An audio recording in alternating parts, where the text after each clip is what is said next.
पुणे जिल्ह्यातील शिरूर तालुक्यातील शिरूर ग्रुप विविध कार्यकारी सेवा सहकारी सोसायटीची शुक्रवार दिनांक 27 सप्टेंबर 2024 रोजी झालेली वार्षिक मीटिंग वादळी झाली। गेली 8-9 वर्षापूर्वी आर्थिक घोटाळ्यात अडकल्यापासून सुमारे 3,373 सभासदांना कर्ज मिळत नाही किंवा कुठलाही लाभ मिळत नाही।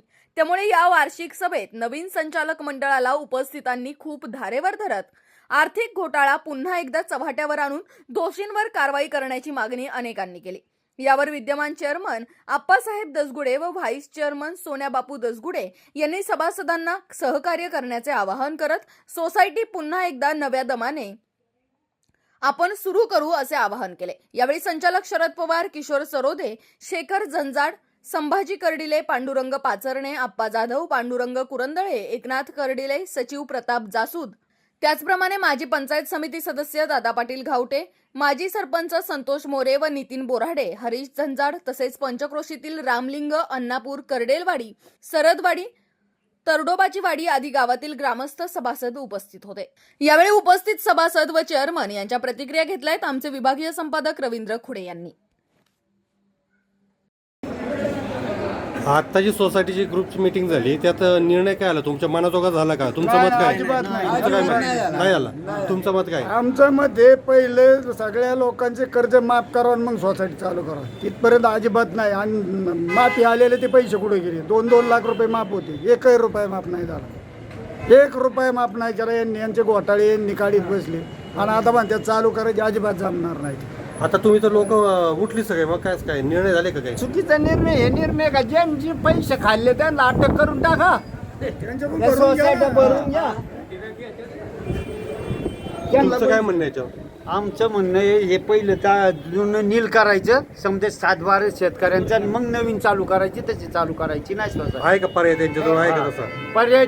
ज्यांनी खाल्लंय त्यांच्याकडून काढायचं, हे आता जी चालू करायचं ना म्हणजे खाल्लंय सगळं। या सोसायटीच्या चेअरमन असते सदस्य फिरत, यांनी खाल्ले, शेतकऱ्यांनी खाल्ले। किती सालची गोष्ट आहे खाल्लेले? 2009 किती? 2009 ते 15। आता कर्ज मिळतंय का? मग नाही कर्ज बंद आहे आता। किती वर्षापासून मिळत नाही कर्ज? 2009 पासूनच बंद झाले। तुम्हाला एकाला सुद्धा कर्ज मिळत नाही। आमचं एकच म्हटलं बंद झाले। आम्हाला या सोसायटीमुळे बाहेरचं पीक कर्ज सुद्धा भेटत नाही। कर्जच कांच्या बँकेचं भेटत नाही, याच उत्तर नाही भेटत नाही। एकाच्या नाव एक कर्ज तुम्ही आता बरेच त्या ठिकाणी बरेच मुद्दे मांडले, तुमचं मत काय काय मुद्दे मांडले? सदर सोसायटी 2016 साली हा अपार उघडकीस आलेला आहे। 2016 पासून 2024 आतापर्यंत कुठल्याही शेतकऱ्यांना या सोसायटीमधून कर्ज मिळालेलं नाही आहे। आणि सदर सोसायटीमध्ये 22 कोटी रुपयाचा एकूण थकबाकीचा घोटाळा फ्रॉड दिसत आहे।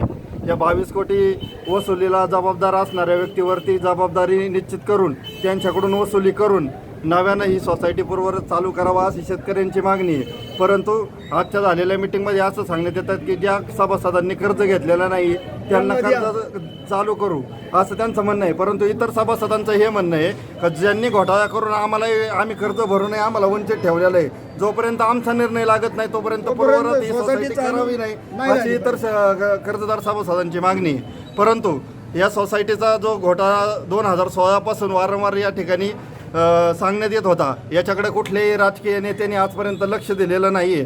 आता विधानसभेची निवडणूक येत आहे म्हणून आता कुठंतरी या तालुक्याचे आमदार असतील, खासदार असतील, यांच्याकडे आता या गोष्टीचा पाठपुरावा जात आहे। आपल्या सहकार खात्याचे आदरणीय दिलीपरावजी वळसे पाटलांना आमच्या सर्व शेतकऱ्यांच्या वतीने जाताल सगळे जरा तिकडं, पण आता शासकीय तुम्हाला अनुदान वगैरे काही आलंय का? आता भेटतंय सगळ्या बाकीचं काय? तुमचा मुद्दा होता ना आता अनुदान भेटत नाही म्हणून। नाही कसलं अनुदान? पुढं काहीच नाही अनुदान, नाही काही नाही, नवं जुनं काही नाही, काहीच नाही। आमचं एकच म्हणणं आहे, जे सोसायटीचं जे कर्जमाफी जे वंचित राहिलेले त्यांना परत कर्जमाफी यावी आणि जे कर्जमाफी सर्वजण बसतील असं यांनी काहीतरी करावं, तेव्हाच काहीतरी पैसे गेले 2 कोटी आले। तोपर्यंत पाठीमागची जी आहे ना सोसायटी ती नील होत नाही तोपर्यंत ही आता चालू सोसायटी अजिबात वाटायची नाही। हे माझा उपयोगच नाही वाटून, पहिली तुम्ही नील दाखवा मग वाटायला चालू करा, एवढं माझं म्हणणं आहे। जोपर्यंत बँकेला कर्जाची वसुली होत नाही तोपर्यंत पुढील कर्ज द्यायला बँकही तयार होणार नाही आहे। आणि याच्यामध्ये बँकेच्या अधिकाऱ्यांनीच घोटाळा केलेला आहे. बँकेच्या अधिकाऱ्यांच्या संगनमताने हा घोटाळा झालेला आहे. म्हणून जोपर्यंत बँकेचे अधिकारी असतील, लेखापरीक्षक असेल, याच्यामध्ये सर्वात महत्त्वाचा मुद्दा म्हणजे लेखापरीक्षकाचा असतो. लेखापरीक्षकालाही यांनी पैसे देऊन म्हणा किंवा कुठला आमिष दाखवून या संस्थेचा कर्जाचा असणारा भांडाफोड हा झाकून ठेवला. त्यामुळं ज्या ज्या लेखापरीक्षकांनी आतापर्यंत हे कर्ज दाबण्यात आलेलं आहे, पहिली त्यांच्यावरती कार्यवाही करावी अशी शेतकऱ्यांची मागणी. अर्धाफाश होईल. आणि असे तुम्ही आता ठराव घेतले का, ठराव मांडलेत का? आम्ही त्यांच्या मागणी केलेली आहे. आता संस्था या पुढील नव्यानं आलेली बॉडी याच्यावरती काही निर्णय घेईल. पण मागणी मांडली होईल तुम्हाला वाटतंय का आता? होईल असं वाटत नाही. तुम्ही पाठपुरावा केला तर होईल ना? हा, आमचं शेतकऱ्यांचं हेच म्हणणं आहे की शेतकरी जर अपील पडले तर कसं काय होईल हो? नाही शेतकरी सगळी कोणत्याही गोष्टीसाठी आता त्यांची जागा त्यांनी मग पोकळ सध्याची जी बॉडी आहे ती त्याच्यावर चांगलं काम करते का आता? आता करते का ना, आमचं जर काहीच नाही खरं झालं तर कसं काय करते म्हणाय पाहिजे. काय म्हणणं आहे तुमचं? सध्याची बॉडी आहे, कोणताही स्वाद नाही राहिला. पहिल्या बॉडी समधी ह्याच पंचकृषीतली ना, त्याच्यामुळे विश्वास नाही राहिला. शिरूरच्या मध्यवर्ती भागामध्ये संस्थेची 5 गुंठे जागा असून त्या 5 गुंठे जागेवरती मागील कुठल्या तरी बॉडीने चुकीच्या पद्धतीने करार करून दिला होता असं आजच्या मीटिंगमध्ये सांगण्यात आलं. परंतु त्या करारामध्ये त्या सदरील व्यक्तीने तिथंही संस्थेला कुठलं भाडं दिलं नाही, तर तो करार भंग असून तो व्यक्ती ह्या संस्थेच्या नवीन संचालक बॉडीला कुठलीही दाद देत नाही आहे. ते सगळ्यांना आता निदर्शनात आणून दिलं. त्याच्यावर त्यांचा निर्णय काय झालाय? नोटीस वगैरे द्यायचा झालाय नाही? आणि त्यांनी 2-3 नोटीस पाठवल्यात, परंतु त्या नोटीसला समोरचा ज्या मालकाला ती जागा दिलेली आहे तो मालक त्या ठिकाणी कुठलंही प्रत्युत्तर देत नाही. त्याच्यावरती कठोर कारवाई करण्यात यावी. जे काय अधिकार असतील करार भंगाचे ते लादून ते संस्थेची जागा मोकळी करून संस्थेला नव्याने येणाऱ्या भाड्यातून हे कर्ज कसं नील करता येईल याकडे प्रशासनाने लक्ष द्यावे. चेअरमन साहेब, आता जो आपल्याकडं काही ग्रुप सोसायटीचं मीटिंग झाली, तर आपण या ठिकाणी आता धुरा सांभाळली, कसं काय कामकाज चाललंय आलेकर रोडावरती, आणि शेतकऱ्यांना कर्ज कधी मिळणार, मागची प्रकरणं काय आणि आता ठराव काय आले? शिरूर ग्रुप कार्यकारी विविध सोसायटीची आज सर्वसाधारण सभा झाली. ही 78वी सर्वसाधारण सभा होती. याच्यात उत्स्फूर्तपणे शेतकऱ्यांनी सहभाग नोंदवला आणि शेतकऱ्यांनी काही सूचना केल्या की 2009 ते 2015 या कालावधीमध्ये ज्या संचालक, चेअरमन आणि बँकेचे अधिकारी होते त्यांच्या कालावधीमध्ये जो भ्रष्टाचार झाला, अफरातफर झाली, त्या अफरातफरीचा संदर्भातला गुन्हा दाखल झाला पाहिजे, त्यांच्याकडून वसुली झाली पाहिजे आणि त्याच्यासाठी जो काही मदत लागेल आम्ही सर्व तुमच्या पाठीशी खंबीरपणे उभे राहू अशी या सभेमध्ये ग्वाही दिली.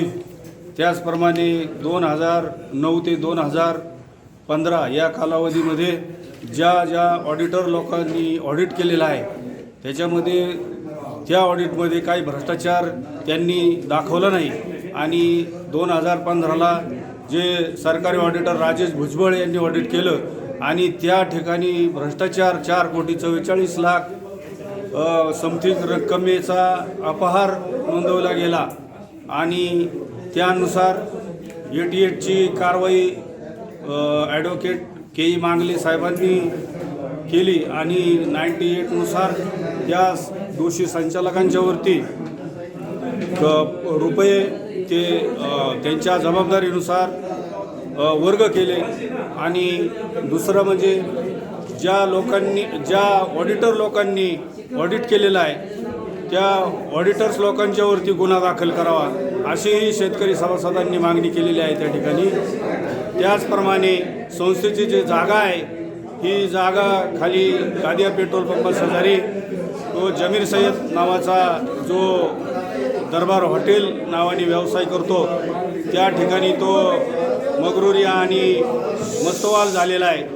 त्याला ताबडतोब त्याचा बंदोबस्त करून त्याची वसुली करून त्या ठिकाणी त्या हॉटेलला सील लावण्यात यावं असा शेतकऱ्यांनी भावना त्या ठिकाणी व्यक्त केलेल्या आहेत. ही संपत्ती शेतकऱ्यांची आहे, कोणी एका मस्तवाल माणसाची नाही आहे. त्यामुळं त्या ठिकाणी योग्य ते सभा संपल्यानंतर कारवाई करावी अशी त्या ठिकाणी त्यांनी ग्वाही दिलेली आहे. त्याचप्रमाणे वसुली संदर्भात जे नातेवाईक असतील या काही पाहुणे असतील ज्यांनी ज्यांनी एक एक कर्ज केलेलं आहे ते बी संस्थेला मदत करण्यासाठी त्यांनी बी आश्वासन दिलेलं आहे संस्थेला. आणि अशा प्रकारे सभा संपन्न झाली, छान वातावरणामध्ये संपन्न झाली. अशा प्रकारे नवीन कर्ज वाटप करण्याचं सुद्धा संदर्भात सूचना काही शेतकऱ्यांनी दिलेल्या आहेत आणि त्या सूचनेचं आम्ही नक्कीच पालन करू आणि शेतकऱ्यांना न्याय देण्याचं काम त्या ठिकाणी आम्ही करू अशी शेतकऱ्यांना आम्ही सर्व संचालक मंडळ, व्हाईस चेअरमन, सचिव यांनी ग्वाही दिलेली आहे. आणि संस्था पूर्ववत करण्यासाठी आम्ही पुरेपूर त्या ठिकाणी आमचं ताकद उभी करू आणि नेता आमचं सोसायटीचं कामकाज सुरू करण्यासाठी आम्हाला मदत करील. या राजकीय पक्षाशी आम्ही त्यांच्या पक्षाचं काम करू असं शेतकऱ्यांनी पण सांगितलेलं आहे. 373 सभासद आहेत. त्या 373 सभासदांच्या मागं किमान 4-4, 5-5 कुटुंबामध्ये लोक असतात. असे 15-16 हजार शेतकरी सभासद आहेत. ही राजकीय मतदान त्यांच्या राजकीय पक्षाच्या मागं आम्ही उभं करू असंही शेतकऱ्यांनी त्या ठिकाणी आवर्जून नमूद केलेलं आहे. आणि अशा प्रकारे सर्वसाधारण सभा संपन्न झाली आणि थोडक्यात मी माझं